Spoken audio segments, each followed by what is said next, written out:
সকাল বন্ধুরা, সবাই কেমন আছো? আশা করি সবাই খুব খুব ভালো আছো। আমিও খুব ভালো আছি। চলে আসলাম নতুন একটা ব্লগ নিয়ে। তো আজকে সকাল থেকে শুরু করলাম কৃষ্ণনগর থেকে। এই তো সেলিব্রিটি মহারানী, ইনস্টাগ্রামে সেলিব্রিটি, ইনস্টাগ্রামে তুইও তো সেই ওই উনার মতন কথা বলছিস।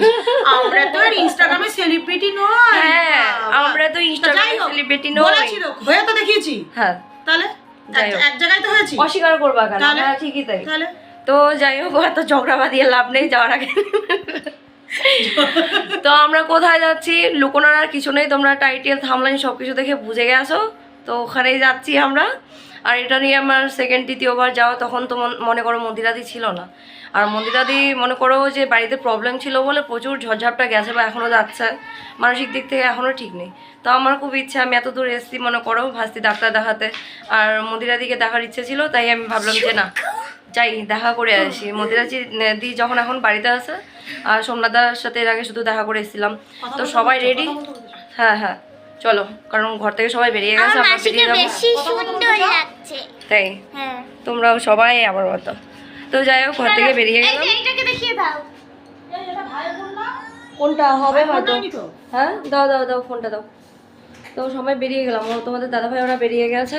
আর আমি এই তো কন্টিনিউ কয়েকদিন থেকে এই পোশাক পরে ঘোরাঘুরি করছি। ছোট একটা ব্যাগ নিয়ে নিয়েছি। তোমাদের দাদাভাইও ফোনটা ছেড়ে গেছে, ফোনটা নিলাম।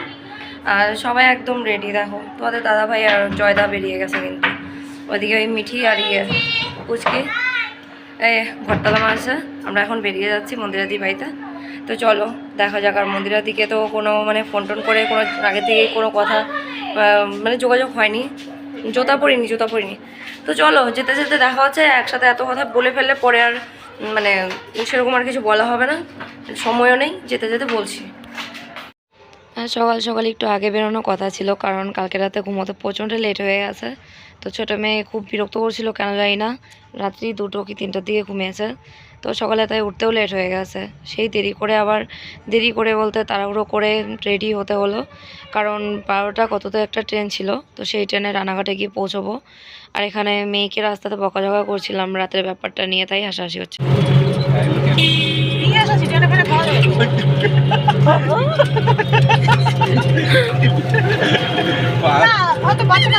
আমার এখন এগুলো ভালো লাগে না। ট্রেনে একটা জিনিসই, ওই যে পেয়ারা মাখা, এই জিনিসগুলো খুব ভালো লাগে। আবার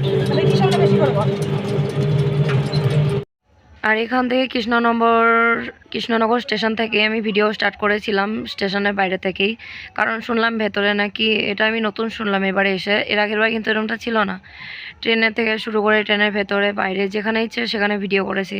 তো এখানে শুনতে পেলাম যে ট্রেনে নাকি কোনো ভিডিও অ্যালাউ নেই, কারণ দেখলেই সে ফাইন দিতে হয়, পুলিশে ধরে, হেন তেন, এই ব্যাপার আর কি। তো যাই হোক, এখানে বাইরে থেকে তোমাদের দাদাভাইকে বলছিলাম থামলাইনের জন্য 2টো ফটো তুলে নিই। থামলাইনের জন্য ফটো নিয়ে তারপর এখন চলে যাচ্ছি ভেতরে। আর ভেতরে তো বললামই যে ট্রেনের মধ্যে কোনো ক্যামেরা অ্যালাউ করতে দেয় না। তো এখানে ট্রেন আছে, আমরা গিয়ে হাইস্টলি 15 মিনিটের মতো দাঁড়িয়েছি। ট্রেন চলে এসেছিলো, টিকিট ঝটপট করে তারপর এখন মানে ট্রেন চলে এসেছিলো। ট্রেনে উঠে আবার দেখো রানাঘাটে এসে নেমেও গেছি। নেমে নিয়ে এখানে খাচ্ছিলাম হচ্ছে ডিম টোস্ট। তো খুব টেস্টি ছিল। এর আগেও এসে এখানে ডিম টোস্ট খেয়েছিলাম, এই দোকানে না, পাশের দোকানে। তো খেয়ে নিয়ে তারপর আমি একটু বাথরুমে গেলাম। ওখান থেকে স্টেশনে বাথরুমে থেকে এসে নিয়ে এখন সোজা চলে যাবো আবার চা খেতে। মোদি ওরা বলছিল চা খাবে, তো চাটা খাওয়া হলে এখন সোজা একটা টুকটুকি ধরে চলে যাব মন্দিরাদির বাড়িতে। ও সরি, তার আগে একটা কিছু নেব, মানে জুইয়ের জন্য। তো ভাবলাম বাচ্চা তো আছে, তা নিয়ে যাব। এখন বাড়িতে গিয়ে দেখি বা কি হয়েছে সেটা তোমাদেরও দেখাচ্ছি। চলো সাথে দেখতে থাকো তোমরাও। এখানে চা খেতে খেতে সামনে মন্দিরটা পড়ে গেল। এর আগেও দেখেছি, বেশ ভালোই লাগছিল। গণেশ বাবাজি, শনি দেবতা আর কালীমা, তো 3 দেবতায় একসাথে পাশাপাশি দেখতে পাচ্ছিলাম, খুবই ভালো লাগছিলো। তো এখানে একটু প্রণাম করে নিলাম, আর এখন টুকটুকি ধরে সোজা চলে যাবো। তো আমরা চলে এসেছি মন্দিরের বাড়ির কাছেই। দেখো টোটো থেকে নামলাম, আর এখানে সবাই আছে। তো এখন কি হবে বলতে পারছি না, বাড়িতে আছে কিনা তাও জানি না। যাই দেখি, মানে বুঝতে পারছি না। তো চলো যাওয়া যাক, দেখি কি বলে, বা সবটাই শেয়ার করবো তোমাদের সাথে থাকো। এখন বলতে হয় মন্দিরাদির ঘরের পেছনে মানে সামনের দিকে দোকানটাতে দাঁড়িয়ে আছি। এই দোকান থেকে সোমনাথদা মানে খরচা নেয় আর কি। তো তো এখানে মেয়ের যা বায়না শুরু করেছিল, নেমে নিয়েই বলছিল জুস নেবো, এটা নেবো, ওটা নেবো ঠান্ডার মধ্যে। তো বায়না না মেটালে তো কান্না করতেই থাকবে, তার জন্য তোমাদের দাদাভাই দোকানে গেল, মেয়ে যা যা যাচ্ছে তাই তাই কিনে দিলাম যেন চুপ করে থাকে। তো তারপরে এখন দেখো গেটটায় ঢুকছি ভয়ে ভয়ে যে আছে কি না, মানে কেমন একটা ভয় কাজ করছিল। তো শেষমেশ জয়ীর সাথে দেখা হয়, শুধু জয়ী আর জয়ীর একটা ভাই ছিল, মৌদি মন্দিরাদি ছিল না আর কি।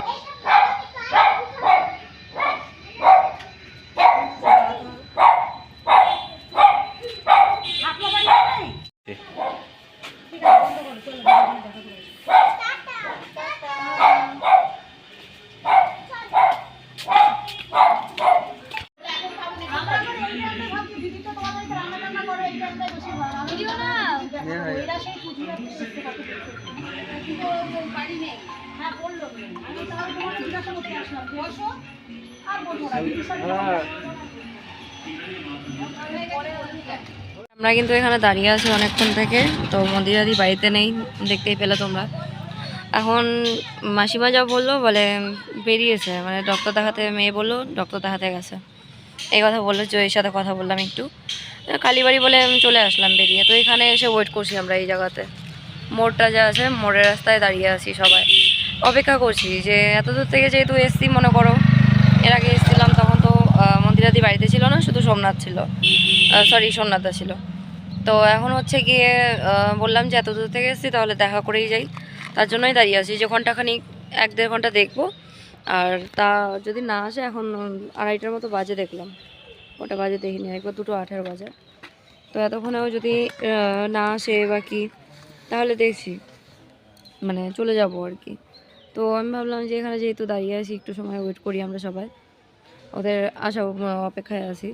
আর মেয়ে দেখলাম, মেয়ে ওই বাড়িতে তোমরা দেখলে, শাশুড়ি ওখানেই আছে, সবাই এমনি কথা বললো, ভালো লাগলো। কিন্তু এখন মন্দিরাদির অপেক্ষায় এই রাস্তাতে এরকম করে সবাই মিলে দাঁড়িয়ে আছি, দেখাচ্ছি। ওই যে মোদি ওরা এই সাইডে, আমরা এই সাইডে ওয়ালটা ঘেসে দাঁড়িয়ে আছি, এখানে থাকি আর কিছুক্ষণ টাইম। আশেপাশে যেহেতু সেরকম কোনো ঘোরার জায়গাও নেই, তো দেখি কিছুক্ষণ ওয়েট করি, আসলে পরে যাব, দেখা যদি হয় তাহলে অবশ্যই তোমাদেরও দেখাবো। তারপরে এখানে বসেছিলাম, বসে মানে মন্দিরাদির বাড়ি থেকে তো বেরিয়ে এসেছি, দেখতেই পেলা।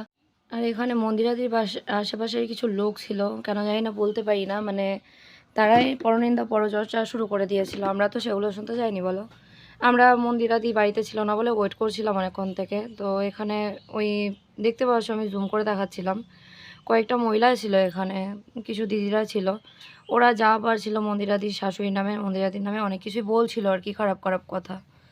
তো যাই হোক, তাহলে ভাবো যে মন্দিরাদি যে দোষ করে, দোষ যদি করে থাকে, সেটা ভালো খারাপ সবটা আমরা চোখের সামনেই দেখতে পাই, তাই না? তাহলে পাড়া প্রতিবেশীর সাথে কেন মিশবে বলো? পাড়া প্রতিবেশীর লোকজনই ঠিক নেই তো ওখানে, আমাদের অনেক কিছুই বলছিল, উল্টোপাল্টা যা তা প্রচুর কিছু বলছিল। তো আমরা 2-1 কথা বলেছিলাম দেখে, উল্টো গালিগালাজ করে চলে যাচ্ছিল। তারপরে এই এখানে দেখো অনেক কিছু মাখা পাওয়া যায়, আর কদবেল আমি নিলাম। কদবেল কোনো দিন খাওয়া হয়নি আমার, তো এই ফার্স্ট কদবেলের এক্সপ্রেশন খেয়ে তারপরে দিচ্ছি তোমাদের রিভিউ, কেমন লাগছে বা কেমন হয়েছে। তারপর আমি বাড়ির জন্য কিছু নিয়ে নিয়েছিলাম, তেঁতুলের আচার। আর দেখতেই পাচ্ছ যে মানে প্রচুর ঝাল দিয়েছিল বলে, অনেকটা ঝাল হয়েছিল বলে শরীর ঝাঁকিয়ে ঝাঁকিয়ে খেতে হচ্ছে। এই তো কদবেল কিন্তু আমি দেখিও নি, এই ফার্স্ট। তাই ওখানে অনেক ধরনের আচার ছিল, যেরকম চালতার আচারটা নিয়েছিলাম, তেঁতুলের আচার, আর মানে ওই আমসত্ত্ব না, সরি, আমচুরের মতো কিছু, ওটা দিয়ে যে আচারটা তৈরি হয় ওটা। তো এখানে শেষমেশ ওখান থেকে খেয়ে আবার আসলাম 4-4:30 দিকে এখানে, মানে মন্দিরাদির বাড়িতে। আবার মোড়টাতে আমরা দাঁড়িয়েছিলাম, বললাম যে আশেপাশের লোকজন অনেক কিছু বলছিল, তারপরেও তো এখন আবার ঘুরে ফিরে মন্দিরাদির বাড়িতে একটু ঢুকছি সাহস করে, যে মন্দিরাদি কি বাড়িতে এসছে দেখার জন্য। তো সেই ঘুরে ফিরে আবার এসে দেখি যে না, আসেনি। পরে শুনতে পেলাম ওরা চাকদহতে কোথায় ঘুরতে গিয়েছিল। তারপরে নেক্সট দিন আমি ভিডিও দেখে পরে বুঝতে পারলাম আর কি। তো যাই হোক, আমরা তো শেষমেশ তারপরে নৈহাটি বড়মার ওখানে যাওয়ার প্ল্যান করলাম, দিদি বাড়িতে ছিল না বলে। তো মৌদি ওরাও বললো যে এসছিস যখন, তাহলে আশেপাশে আরও ঘোরার তো জায়গা আছে, ঘুরে যেতে পারিস। তো বললো নৈহাটি আছে, নৈহাটি যেতে পারিস। তো বললাম তাহলে চলো। তারপর নৈহাটি এখন বড়মার ওখানে যাচ্ছি, রানাঘাট স্টেশনে চলে এসেছি। আর সেরকম করে সারাদিন সত্যি কথা বলতে কিচ্ছু খাওয়া দাওয়া হয়নি আমাদের, মানে ভাতের দানা বলতে হয় সকাল থেকে পেটেই পড়েনি, সকালে এই রানাঘাটে নেমে নিয়েই একটা ডিম টোস্ট খেয়ে নিয়েছিলাম। তারপর আবার আচার এটা ওটা মানে ভাত ছাড়া উল্টোপাল্টা অনেক কিছু খাওয়া হয়েছে। তো এখানে লিফটে এখন রানাঘাটে দেখো স্টেশনে যেই প্ল্যাটফর্মে আসবে ট্রেন নৈহাটির সেই প্ল্যাটফর্মে চলে যাচ্ছি। তারপর শেষমেশ কথা বলতে বলতে নৈহাটিতেও চলে এসেছি দেখো। কারণ ট্রেনের মধ্যে ভিডিও করিনি তার একটাই কারণ শুনলাম যে ট্রেনের ভেতরে ক্যামেরা অ্যালাউ নেই। এখন অনেকটাই মানে করা হয়ে গেছে আর কি। তারপর বলতে বলতে চলে এসেছি নৈহাটিতে দেখো।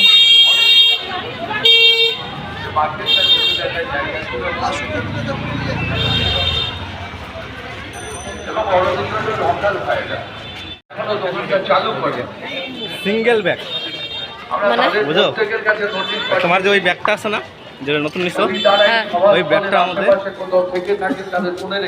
কি নিবা? আমার একটা নিয়ে চলো বিনা পয়সায় আসবো কলকাতা। 500 টাকা ভাড়া মাসিক ওইটাই ভাড়া যা হিসেবে বুঝলাম আমিও। তাদের একটা মানে জেনারেশনগত অধিকার আমরা দিয়েছি।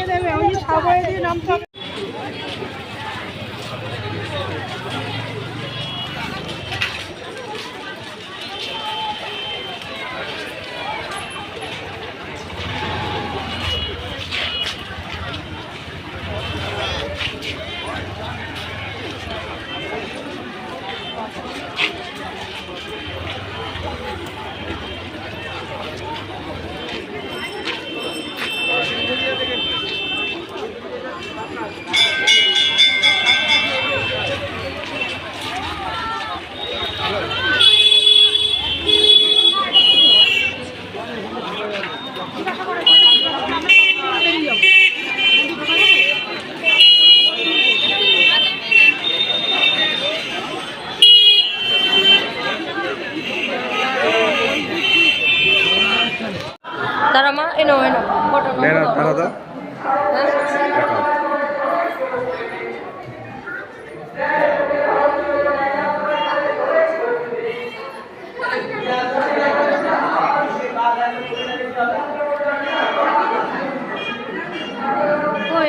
আর অনেকটা আশা নিয়ে এসেছিলাম। এর আগের বার যেহেতু মন্দিরাদি বাড়িতে এসেছিলাম তখন সোমনাথদা ছিল, মন্দিরাদি ছিল না আর কি। তো তখন ওদের মধ্যে একটা পারিবারিক প্রবলেম হচ্ছিল, যাই হোক তখন দেখা পাইনি। এবার অনেকটা আশা করে এসেছিলাম কিন্তু হলো না। শেষমেশ দেখো এটা হয়তো আমার কপালে ছিল যে বড় মার সাথে দেখা করার ইচ্ছেটা পূরণ হয়ে গেল। তারপরে এখানে দেখতে পেলে যে ঘাটপাড়ে এসেছি, ঘাটপাড়ে থেকে এখন সোজা চলে যাব আর কি বাড়িতে। মানে এখানে আসার প্ল্যানটাও ছিল না আগে থেকে, হুটহাট করে, যেহেতু মন্দিরাদির বাড়িতে গিয়ে পাইনি। আর মন্দিরাদির বাড়িতে গিয়ে ভেবেছিলাম ওই নাটা মানে সরি ওই মিতুর বাড়ি যে ছিল ওই মিতুর বাড়িতে আসার কথা ছিল। তো তাহেরপুরে মিতু দি মানে মিতু ব্লগার যে ছিল তার বাড়িতে যেতে চেয়ে নিয়েও যেতে আর পারিনি, মানে অনেকটা লেট হয়ে গেছিলো, সেই টাইমে গিয়ে ধরতে পারতাম না ট্রেন বা অনেকটা লেট রাত্রি হয়ে যেত। শেষমেশ এই ঘাটপাড় থেকে এখন ঘুরে নিয়ে সোজা বাড়িতে চলে যাচ্ছি, গিয়ে তারপর ফ্রেশ হয়ে নিয়ে পরে আবার খাওয়া দাওয়া করে সোজা ঘুমাবো। তো আজকের ভিডিওটা এই পর্যন্তই ছিল।